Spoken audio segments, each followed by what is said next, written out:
usah dagang, nggak usah bekerja, tapi Allah cukupi dia untuk bisa mendapatkan dan memenuhi sarana prasarana untuk dia ibadah. Nah, ini kayaknya kalau makom tajrid kita kayaknya jauh nih. Kita kayaknya makomnya ada di makom asbab, yang mana kita perlu bekerja, kita perlu berdagang untuk mendapatkan sarana dan prasarana untuk ibadah kepada Allah.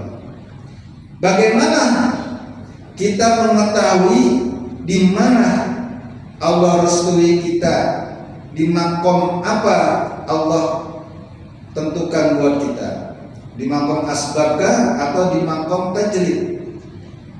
Tanda-tanda daripada asbab dan tanda-tanda makom kita di tajrid itu Allah gambarkan tuh. Nah, makom asbab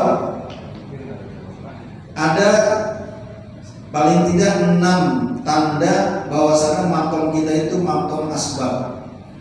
Jadi kita harus bekerja, berdagang, apapun itu berusaha untuk bisa memenuhi sarana dan prasarana untuk ibadah. Nah, ini silakan kita anuin.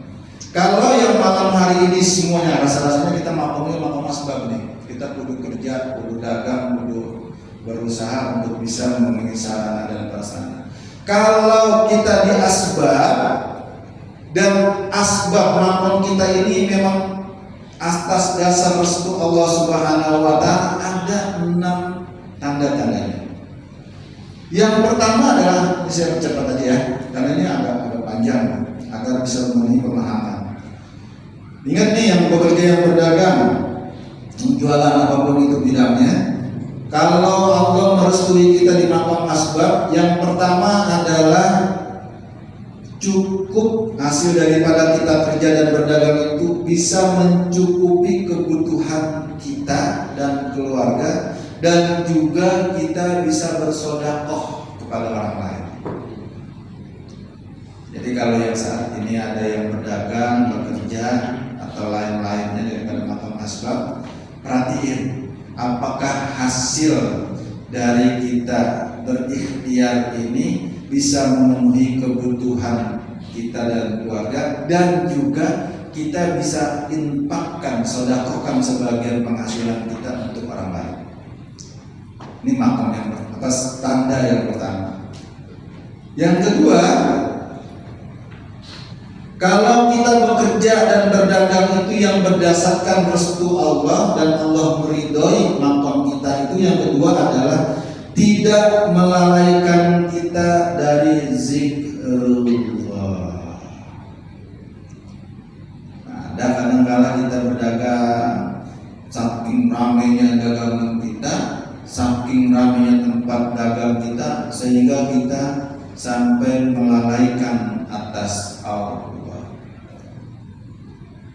Pas zuhur misalnya kita berdagang makanan, pas zuhur lagi rame-ramenya orang makan siang, sehingga panggilan azan itu lewat begitu saja tuh.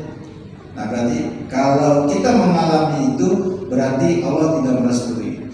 Tapi yang Allah merestui kalau kita berdagang atau bekerja, waktunya kerja dan dagang, tapi begitu dengar waktunya sholat, kita tinggalkan perniagaan itu, kita tinggalkan tugas kita itu untuk mengabdi kita kepada Allah. Itu tanda yang kedua bahwasanya makom kita berdasarkan ridho dan restu Allah. Kan banyak itu yang mana orang berdagang, bekerja dan lain-lainnya, tapi kita lalai atas kewajiban kita kepada Allah, berarti makom dia bukan di sini. Atau bisa jadi dia harus pindah atau berganti jualan. Tanda yang ketiga dari dia bekerja dan berdagang itu tidak melalaikan atau membawa kita kepada hal-hal yang Allah haramkan. Misalnya kita bekerja di tempat judi online atau pinjol, itu yang tempat-tempat yang memang Allah haramkan. Nah, itu kata Syekh Ahmad At-Taila ini, kita harus berpindah, jangan di tempat itu.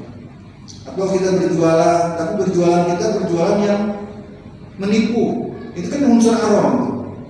Timbangan misalnya, kita mainkan timbangan, itu hal-hal yang haram. Kalau kita terhindar daripada itu, berarti memang tempat kerja dan dagang kita tempat dagang yang memang Allah restui. Tanda yang keempat, muasyaratul abrar. Ini juga tidak kalah penting, di lingkungan yang baik. Jadi kalau tempat dagang kita, tempat kerja kita itu yang mendukung kita untuk tetap kita dekat sama Allah, itu tanda bahwasanya makom kita itu berdasarkan restu Allah. Kan ada itu, toko kita jualan tapi lingkungan pembelinya, pelanggannya itu yang datang juga orang-orang yang malah justru melalaikan kita atas zikrullah. Tapi kalau tempat jualan kita, tempat kerja kita yang lingkungannya, circle-nya itu malah mendukung kita untuk tetap zikrullah, nah tanda itu bahwasanya makom kita berdasarkan ridho dan restu Allah. Pertahankan itu. Tanda yang kelima, menjauhi dari orang yang tidak baik atau tidak bercampur dengan yang tidak baik.